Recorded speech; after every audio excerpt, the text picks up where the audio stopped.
Welcome to Sweet Speak. This is where we dive deep into the trends, technologies, and leadership insights shaping the business world. Today we're tackling the latest shiny new object in AI, DeepSeek.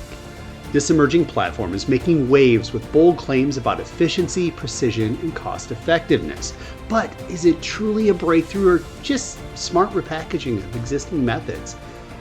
To break it all down, in a recent LinkedIn Live, I had an AI advisory expert, AI marketing strategist, and one of the top cybersecurity leaders in the country sit down to dissect DeepSeek. So, when we come back, we have that conversation.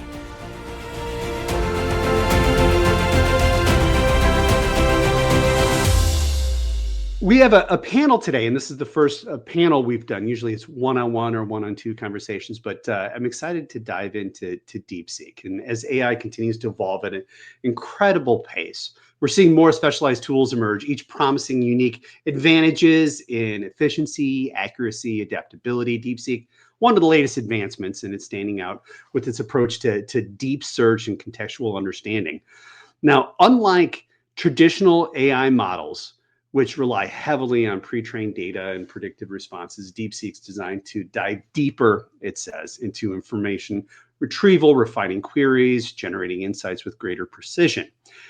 But with these advancements come a lot of questions. How does it compare to tools like ChatGPT, Gemini, Claude? Where does it excel? Where does it face limitations? So today we're going to explore the benefits and challenges of DeepSeek versus other AI models. From enhanced contextual awareness and real-time adaptability to concerns around computational demands and potential biases.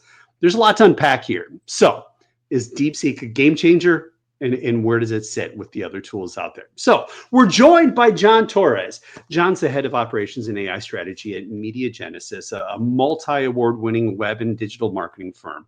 John oversees development, creative teams, working in conjunction with designers, project managers. John ensures the most efficient skill sets are available at key points in the ongoing project. Extensive experience with complex application development, mobile apps, and a wide range of third-party web-based tools and technologies. A degree from the University of Michigan. Don't even get him started on Michigan. And law degree from DePaul. We're also joined by Dr. Chase Cunningham. A chapter in the in my book, The Ringmaster of AI, is dedicated to Chase, known in cybersecurity industry as Dr. Zero Trust.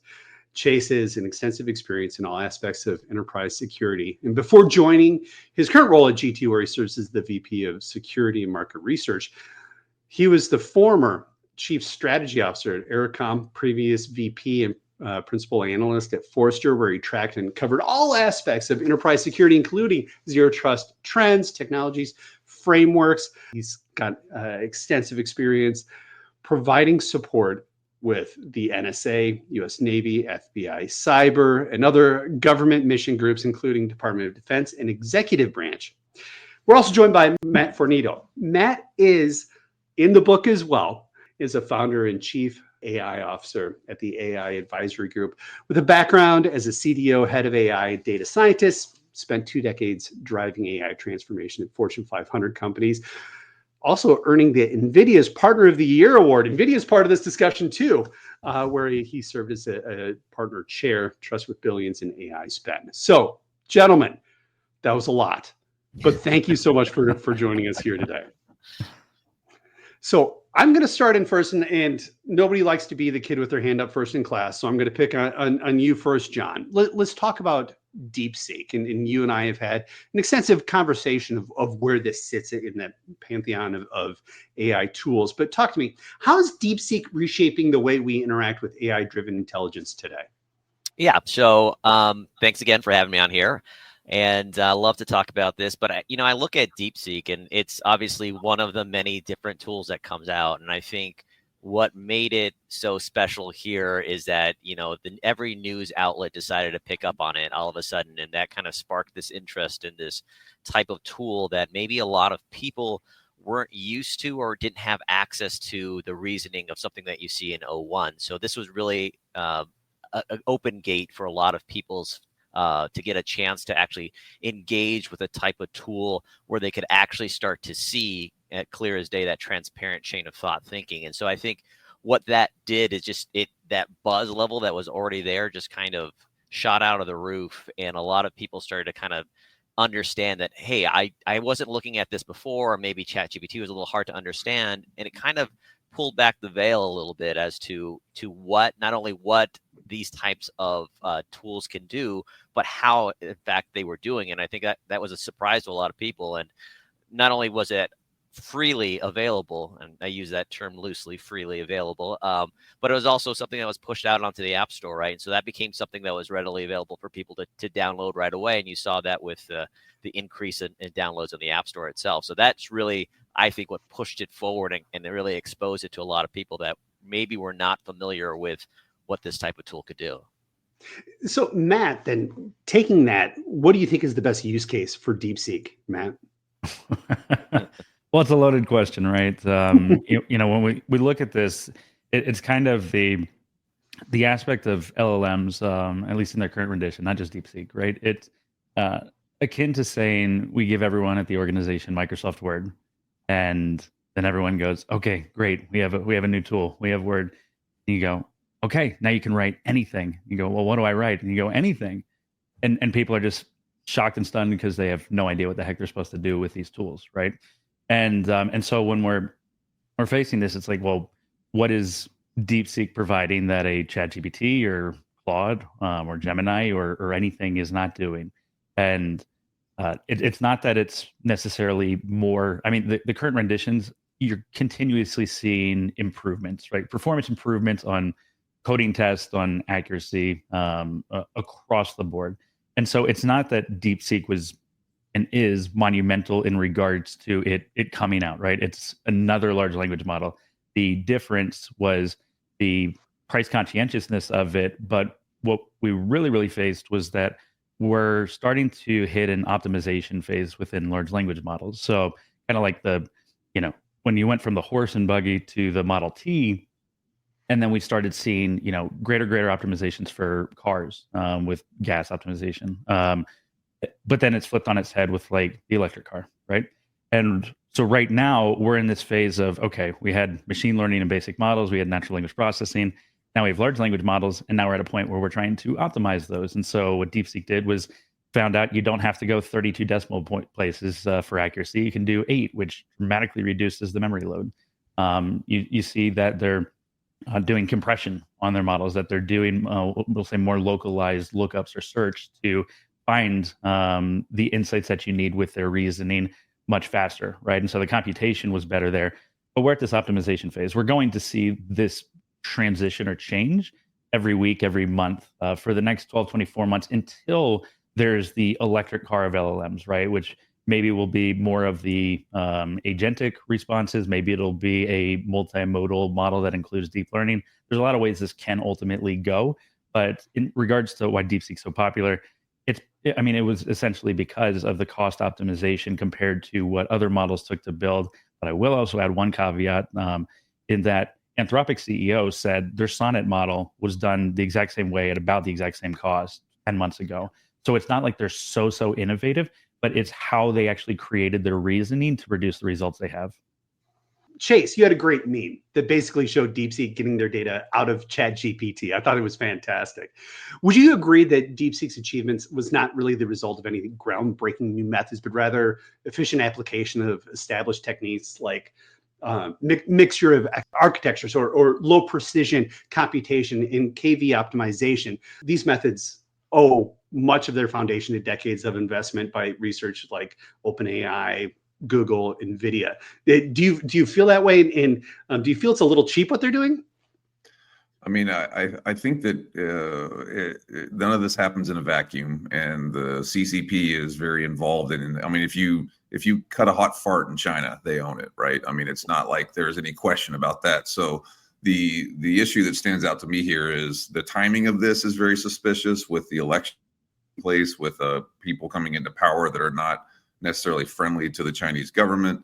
The fact that this is also coming along the same lines when NVIDIA just basically came out and said, here's our giant valuation, manipulation of the stock market, those types of things.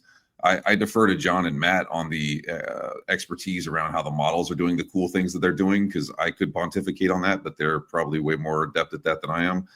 My concern here that I see is that this is, everybody said it's a Sputnik moment. I mean, the thing that stood out for me about Sputnik moment was, oh crap, the Russians are in space and we're not.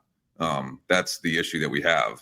But here it's, oh crap, the Russians are in space, and somehow they miraculously got the same designs for the stuff from our space program.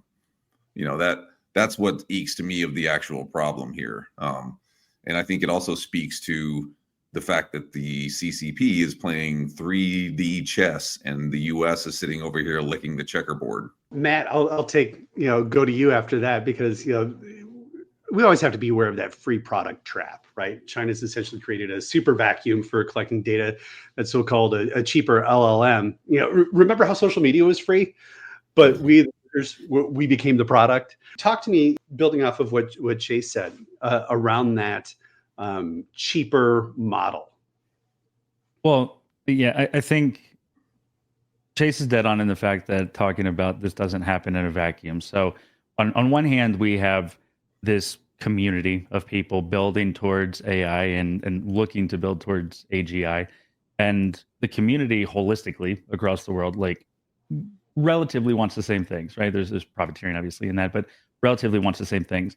But then there's the access aspect of like governmental access and control, right? And so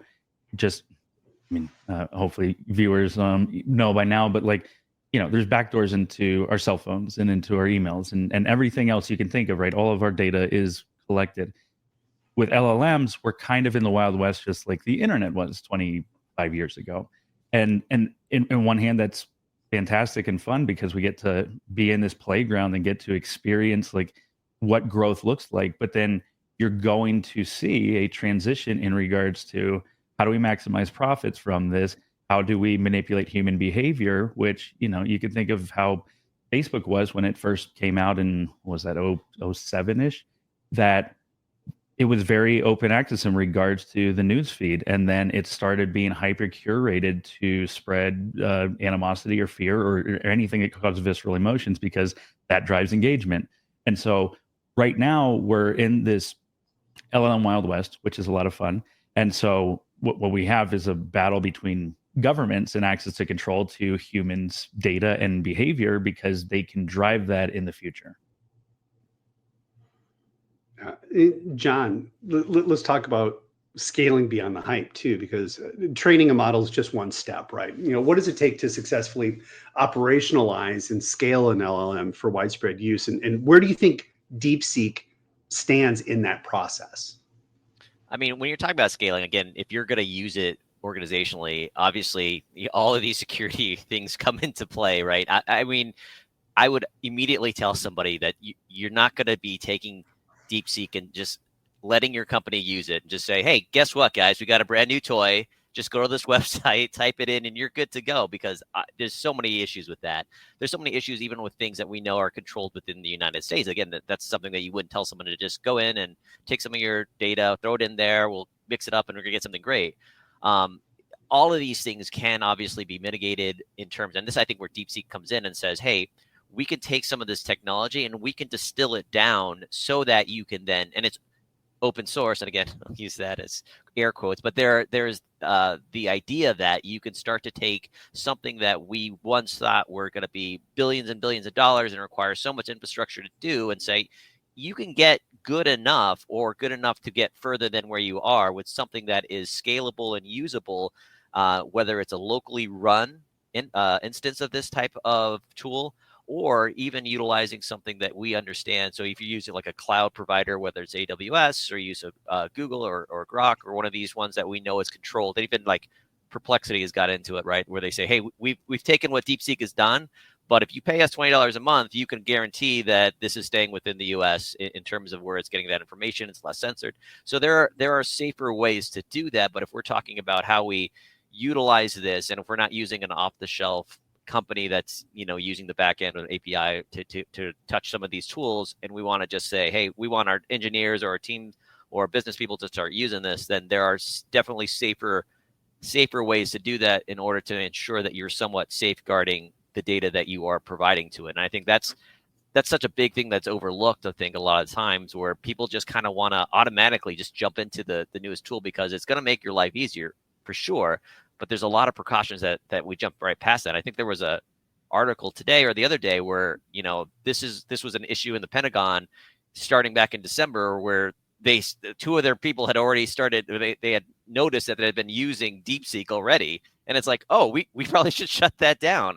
So if people in the Pentagon are using it, I mean, that just goes to show you that this is something that gets excitement, gets people wanting to use it, but we have to also be very cautious and careful with how we're going about it, and say having those safeguards and being clear about what those safeguards are and why they're needed, I think is super important. Yeah, I want to ping that over to Chase too, because I saw you nodding on that one, because that is a concern, isn't it? I mean, it's beyond concern. I've been on calls all week with people up on Capitol Hill and in the executive branch, kind of talking about this thing through different organizations and working groups, and it's extremely troubling where this is showing up. I don't know how that actually got put in play, where some of the stuff was even able to be downloaded and put in place. And of course, the current argument is, oh, well, we're running it locally. Oh, okay, well, no one in history has ever backdoored an application, right? Like that doesn't happen. Oh, and we got it from an open source thing that China happened to push over. Oh, well, let's put that in the Pentagon. That's a great idea for it. I think that this is a master stroke by the organizational structure within the CCP to get a foothold into some of the most valuable stuff in the United States. And unfortunately for us, people do what people do. And when we see quicker, better, cheaper, we go, sweet, and we go grab it and start using it. No one goes, wait a minute, is this a good idea? It happened with TikTok, which is a Chinese influence engine, just is. And then now it's with this thing. So it is extraordinarily troubling to me the way this thing is playing out. And somebody there also mentioned the whole hedge fund thing and whatever else. I've been doing a bunch of research on the founding team at DeepSeek. The ties get very interesting with where they came from and what they did and where they went to university and those types within the government, the CCP, and the Politburo over there as well. And to your point there, the question that Nick had about it, I don't see how you could not think that there was some stock market manipulation potentially going on here. And it's not, none of this is inflammatory. It's literally, if you look at the data, like, it doesn't take a rocket scientist to figure this out. They colored with crayons. That's the great thing about the CCP, is they don't really hide very well. They're bold enough to go, we did it, sucks for you. I mean, that's kind of where we're at right now. Yeah. Matt? Yeah, I was thinking about from the enterprise side, right? And we certainly had this aspect of shadow IT, and now we're experiencing shadow AI, and we're not going to put AI back. It's Pandora's box, right? It's here, and once LLMs were released to the masses, it's going to stay here and going to perpetuate and grow. And so, on one hand, the organizations or organizational leadership that thinks that they can get by without AI when it's going to be a competitive mode and a necessity, essentially, since everyone else will do it, is wrong. And if you don't do it, the bigger issue becomes people will download whatever the heck they want to download, and then they're going to feed your company's data into those applications. And all of the terms and conditions, not just DeepSeek's, but all the terms and conditions of pretty much every single one of them says that they can use any data inputs and outputs to retrain their models. And so I believe Samsung was caught up in that like a year and a half, 2 years ago. And so if you don't adhere to understanding technology and AI enough, like, you're going to get left behind. And if you refuse to leverage it, then you're going to have employees that destroy your intellectual property, which means any competitive moat that you did have is now gone. Yeah. Yeah. Going back to Chase's point also about stock market manipulation, and John, I'll throw it to you. So, financial analysts have drawn the direct comparisons between DeepSeek's budget, let's say, Sure, and those of OpenAI, Google, DeepMind, Anthropic. Yeah. Why is this an oversimplification? And what key cost differences do you think are being overlooked? I mean, again, I think Matt had mentioned this too. I mean, I think there's a lot of fudging in these numbers in terms of what they're willing to say. And again, good reasons for someone to say, hey, by the way, we did this with, under $6 million ta-da, it instantly tanks the stock because it's like, oh my God, are we investing too much money into all of these services and infrastructure? We don't really need it. Look what this ragtag little team out of China was able to do. I think that there's some underlying motivations for those things. And I think, we all are pretty much aware of that, but the understanding of if you just stop and think about it and say, could this actually have been done for 6 million? Or are we talking about how much did it take to make the final training? Did we talk about how much does it cost for the actual infrastructure, the engineering, for however it was trained beforehand? I think there's a lot of money that's not being discussed here, and there's a reason to not show the full hand here as well. In terms of not only for what it took to actually develop this, I think it's probably more along the lines of what Anthropic had said. Hey, we did something similar to this a while ago, and this was about as much money as we spent as well. So it's not something that's brand new, but it gets picked up so easily because we're in this type of era where all of a sudden it makes it seem like it's a race, right? It's that Sputnik moment where it's like, oh, this is exciting. We want to rah behind we got to do this because look what they're doing. And we got to get there. And it's like, wait a minute. Let's pause a little bit and think about the reasonings for these things and understand where it's coming from, because I think there's a lot to understand there, especially if we go beyond just what the money or the monetary costs or what they're pushing, but even the infrastructure and how the LLM itself is run, right? They're like, hey, this is brand new, how we're distilling it. And then you start looking behind the veil and say, some of this seems awfully familiar. And even some of these, like the thinking things where it starts to pull up stuff that is thought about the same way that OpenAI's O1 model is thinking about. So again, I think this was said was like, sometimes you're coloring with crayons. They don't really care that, hey, we might have taken this directly from OpenAI without asking them and took it and put it into our model. And I think the point is true. They don't care because people are not going to care in general. They're going to be like, that's fine. We're going to use it and it's free. And you're going to charge me $20 a month or $200 a month. Why bother? I'm going to go this way. So they're not really trying to hide it. They have other motivations, I think. And John, there was a private equity group reached out, right? Because I often do AI subject matter expertise interviews, and they said, "Hey, we want to know how like China illegally gets GPUs." And I was like, "If I knew that, do you think I would in any way ever tell you that? Like, that's the stupidest thing I've ever heard of in my life." But I mean, I think to your point with market manipulation, there's one aspect where like NVIDIA is overinflated, right? Conceptually, like we'll say temporally, right? We are not at an inflection point where everyone knows and can understand GPU or the underlying necessitation for GPUs, right? Because most organizations are still so far behind doing machine learning that deep learning or building your own LLM is a pipe dream, right? And so you don't necessarily need that compute today. But the thing also is that if Pareto's principle applies, which it tends to, that like 80 to 90% of GPUs are going to the top 10 to 20% of companies, then people are going to continue using LLMs in our day-to-day lives. And so it's not like GPUs are going to go away. We might do more efficient or more inference-oriented or more edge-oriented like compute. But at the end of the day, we're just getting greater market expansion because it's not a cannibalization of market share right now. It's that not enough people know how to leverage this or use this effectively. And so I think on one hand, the market's going to certainly readjust. But the other piece too is from the technical aspect. We're at a point where, okay, we've already dissected what DeepSeek did to build these optimized models. Guess what Anthropic and OpenAI and everyone else is going to do? They're going to do the same damn thing. And then once that's done, like they don't really have that competitive moat anymore. So then it's like, what was the point or purpose in regards to defining that? And so they went with hyper cost optimization, that we can do this a lot cheaper, right? But in the end of the day, most people aren't going to build their own LLM. So it's really essentially a showcasing of technological aptitude that China was ahead of us. Yeah, agree. Yeah, Chase, from a cybersecurity standpoint, obviously a user like myself, right? It's free. I'm going to dive in and look. But is this a play for the haves and have-nots as well, right? Those larger organizations are going to be a little bit, from a cybersecurity standpoint, hopefully a little bit more aware, a little more, having trepidation as far as using this, where those smaller organizations are like, guys, let's dive in. It's fine. Do you see from a cybersecurity standpoint that being a challenge?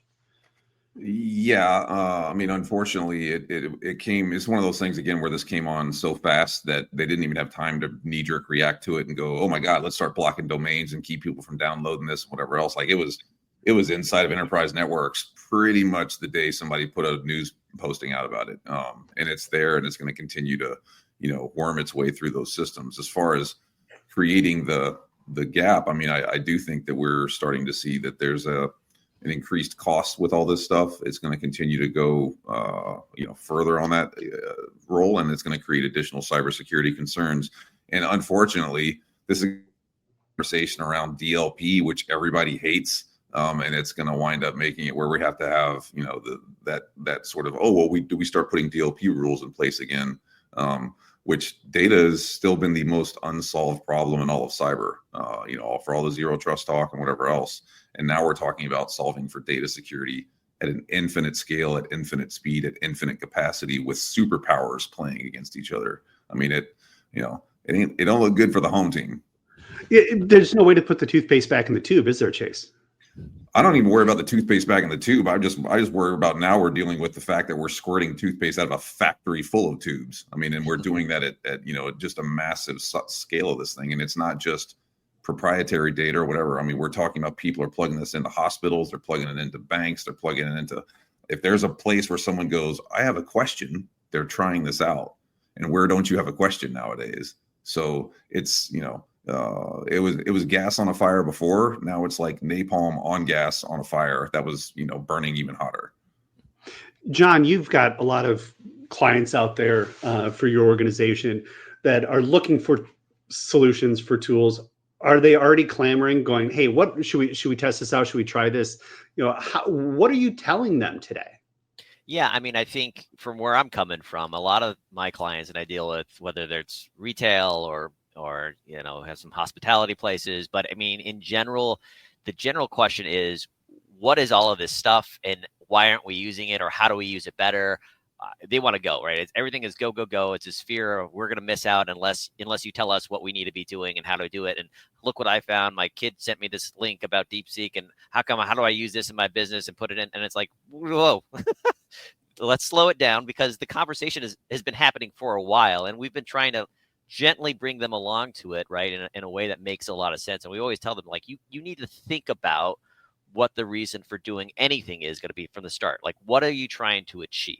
Because there are so many opportunities and tools out there, even AI tools, right, that could accomplish what they want to do without you just burning the whole place down for the sake of not being left out. And I think a lot of times you will run into people that just kind of want to do this because they feel like this is the thing that I need to do, without understanding how or why or when to plug this in. And so we have to kind of walk them back a little bit to understand the strategy and understand the endpoint, and then say, look, instead of doing it this way, here's a way to do it. And this is the reasons for doing it this way, right? These tools are tested and tried and true. You're already using Salesforce, so let's go ahead and use Salesforce in this method. Hey, it has AI stuff in it that's tested and true, or you're using, so some of these are a little bit more kind of learning or teaching moments for them to say, look, what's the great about these advancements in AI technology and what have you, is that it's just making your workflows smarter.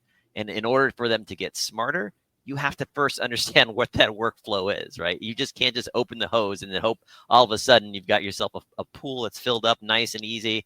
So it's just kind of, I find myself a lot of those conversations just saying, hey, before we just start talking about random things that you saw on CNN, let's first understand where you're at, where you're hoping to achieve, and then let's talk about some of the tools that might best match or get you to that destination, not only more efficiently, but also with a nod towards, safety and understanding proprietary information and making sure that goes in the right place. Yeah, Matt, you're advising AI group organizations about AI, rather, through your AI advisory group. When we had the conversation about AI about a year ago, everybody wants in, everybody, budget's wide open. Now, budgets are tighter, obviously, in the economic times we're in. When this free tool comes along, are people asking you, should we be using this? How can we use DeepSeek? Well, yeah. So I think there's two things. One, the The reality was the markets in 2024 were much more suppressed. At almost every CEO of a consulting firm that I talked to said 2024 was their worst year ever. Every sales leader I talked to said most of their people didn't hit their numbers, right? And so the investments around AI, which is a transformation as opposed to running status quo, you're asking people to uplift to learn new things. Like there's energy and time and investments that go into that. And so in 2024, that wasn't really the case. 2025, I'm seeing a much larger trend based on my calendar being fully booked in regards to people really wanting to learn and leverage. But, we take this from the approach of everyone always goes like technology first, right? We have for 2 decades and or technically longer. And the reality is, to John's point, is you have to start with why. Like, what are we trying to accomplish here? Because it's not about just having a large language model. Like, cool, you have that. That doesn't matter because it's not impactful. It's another tool in the tool belt, just like a machine learning model is. What really matters is understanding what your organizational vision is, what the strategy is to get there, figuring out what KPIs and metrics you need to track to improve behavior, and then figuring out like, well, what are the workflows and processes that eat up our time? What's the technology stack we need? What are the people we need? What backend models do we need? And so like when, we look internal, we automate 80% of our company. A lot of that is like APIs and integrations between tools, right? It's not even large language models. And maybe there's machine learning somewhere in there. In some places we have large language models to handle some of those tasks. And it saves me 50, 60 hours per week, right? And we purport to, like, even though we don't do all of the integrations ourselves for clients, like 10 hours back for every employee, like that should be your goal, because that's not just a 25% ROI based on time back, but exponential in regards to the ability for them to do things that actually matter because you've automated out all the mundane BS. And so the cognition needs to be a flip on, well, which tools should we have? And more so, well, what are you trying to solve? And how do we empower our employees to be able to solve things for themselves? And how do we use these large language models on the back end to automate our workflows so we can do meaningful work? Chase, would you recommend this today? Obviously, we heard your concerns as a cybersecurity leader. Where do you point people who are saying, I need a large language model? And if they come to you going, where should I start? I mean, I would point them towards what we currently have that's available as far as ChatGPT and those types of things. And I would be running it inside of a protected environment where I've got solid controls around it and those types of things. And if somebody came and said, we want to use DeepSeek, I would say, there's the door. Please pack your crap and get out because you're a risk to us. And I can't have you doing what you're doing here. There are ways to research and try this stuff, but it's not the way that it's being done right now. And to Matt and John's point, I love that they're talking strategy, but we all know that strategy is like the rented mule of the space here, where they'll get to it when they get to it, and then maybe we'll just whip it more. Will it eventually catch up? It's never like, let's figure out how to use this correctly. Let's put controls in place. Let's safeguard our data. Like, let's do all those things that we signed that piece of paper that said we're compliant. That's not how this goes. So this just skews us farther to the right. And the introduction of risk here is so exponential that I think that's what's being lost on people. If anyone comes and emails me or DMs me again about risk calculations, I'm just going to start laughing and send them back like screenshots of DeepSeek. Because that's where we're at. Like your risk calculation has been categorically eviscerated. And this is where we, continue to go and grow from. And you can try stuff out. Like if you're an individual, by all means, please go bonkers. Like it's the great thing about a free country. You can be as dumb as you want to be. But if you're corporate and it's my business and I have requirements and laws and legalities and protected information, all those things, there's a whole different ball of wax to unravel here. Yeah, and to follow that up, Chase, because a year ago when we were talking, or even longer, I was leading global CISO events, and we talked, it was the Wild West of AI. But we were like, it's going to, there's going to be tightening of that. I feel like we're in the opposite right now, and it continues to be a bit more Wild West. What regulations do you think should be in place to protect not only our companies, but ourselves? Well, I mean, I really think the folks on Capitol Hill should look at the executive order that I drafted for them and sent up and posted and has been looked at 50,000 plus times so far just on LinkedIn, that literally outlines what an intelligent strategy for cyber national security looks like. I think they should stop firing people that are in place that could do things to put us in a better position. And I'm not a political animal. I could care less. I think a two-party system's like trying to pick a dog turd up from the clean end. No matter what, you get shit on your hands. But where we're at is with this is just going to continue to go further sideways. Like there is, to your point on the Wild West, like if you remember that old Van Damme movie Time Cop, like this is where they went back to the Wild West and gave everybody MP5s and just kind of said, let's see what happens. And we're all sitting here watching it play out. Yeah. Final question, and I want this to go to each one of you, because I think you have in your different areas have a different take on this. What do you think? Start with you, John. What do you think's the key lesson the AI industry should take from this moment we're in right now?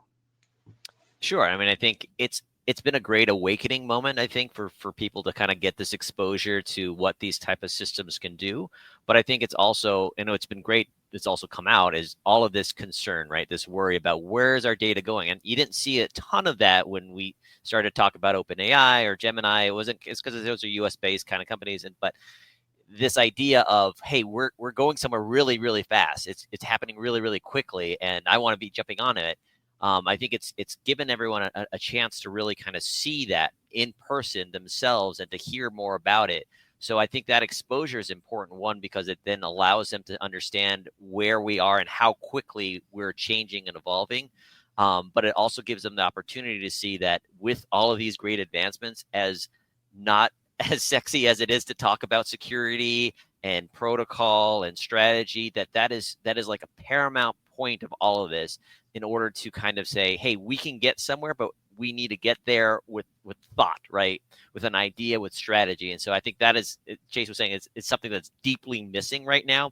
We have a lot of thought leaders out there. We have a lot of great ideas and guidelines.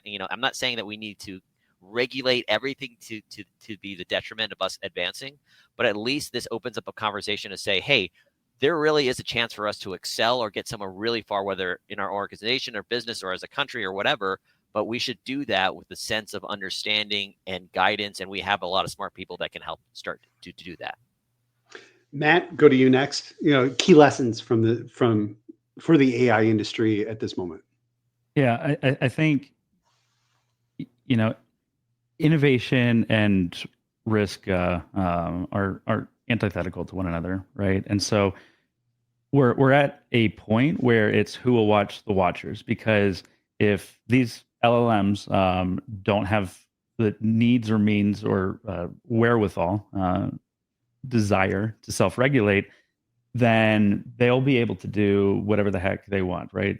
So any of those companies, OpenAI, Anthropic, DeepSeek, and so on one hand, yes, it's great to innovate, right? I completely care about transformation and innovation. It's what impassions me. But we have to do this with some semblance of awareness of risk, right? Because LLMs will not get to the infrastructure of a transformer will not get to a Terminator, right? We're not going to get to AGI with LLMs. But it is proving that with how the world is operating and how everyone is just jumping on the bandwagon without concern, that as we figure out ways to get closer to AGI, it means that if we don't have any regulation, if we don't have any monitoring, if we don't have any ways of handling this, then we're going to experience, we'll say mass issues, right? And we're already experiencing that when we look at LLMs today as agents. There's a lot of BS with the word agents today, so I do want to caveat that. But as real agents are actually built, and can either handle a single task or can interact with other agents, we are going to see a large number of jobs either transformed or eradicated. I have deep concerns for anyone with 1 to 5, maybe 10 years of experience in the job market, because when you're a programmer, when you're a lawyer, whatever the heck you are, that's when you learn. That's when you fail. That's when you grow. And if these large language models can handle that type of workload for the 1 to 10 years of experience, then how is an individual going to become a subject matter expert in that field? And so there's also this piece So there's innovation we have to have. There's risk that we mitigation that we have to have. But there's also how are we going to enable and support humanity and society as AI is going to dramatically change our markets. Yeah. Chase, key lesson that we can take? Well, I mean, key lesson, Alexander Taylor said something about how can this be closed ecosystem, whatever else. For the record, all software is inherently compromised. That's literally the zero trust mantra, right? But in this particular case, it's an enemy nation state that's coming up and saying, here's some free stuff. And people are going, cool, I'll just use this. And you can lock it down and, your closed ecosystem, whatever you got. Sooner or later, the chickens are coming home to roost. So that's just what's the reality of what's going on here. I think from the perspective of security and compliance rules, if you're in a company that's doing business in the United States, you should be held to a standard that it's going to make this difficult to leverage right off the bat. Like, it should be something you can work with and innovate with and research and whatever, but it shouldn't be done the way that it's done now. And I just, again, like, you have to John and Matt's point, step back from a second and look at like this whole thing in totality and understand that we are in a competition with other nations on planet Earth to be the superpower. And there are ways that are being worked in this particular instance as well to begin to change the game. And I think that's what we're seeing here. Is it hardcore Machiavellian? I don't want to say that yet. But is it a master stroke if it's even sort of along those lines? Yeah. So be aware, be smart, don't trust it, do the things that you should do to be safe and secure as best as you possibly can. Wonderful. Gentlemen, this has been a fantastic discussion and dive into this. Honestly, I have a feeling like in about 3 months, we're going to be talking about a different tool that's come out that is even cheaper and better and has just as many or more challenges as well. It'll come out of China too. Yeah, right? Exactly. Gentlemen, thank you so much. Thank you to Matt, Chase, and John for being part of this discussion. I think we're just scratching the surface there, but fantastic insights across the board. As we mentioned, you can get the book Ringmaster of AI at jamesdewayne.com, where Matt and Chase are featured prominently in it. You can also listen to past episodes of Sweet Speak at jamesdewayne.com or wherever you get your podcasts. Thanks for listening.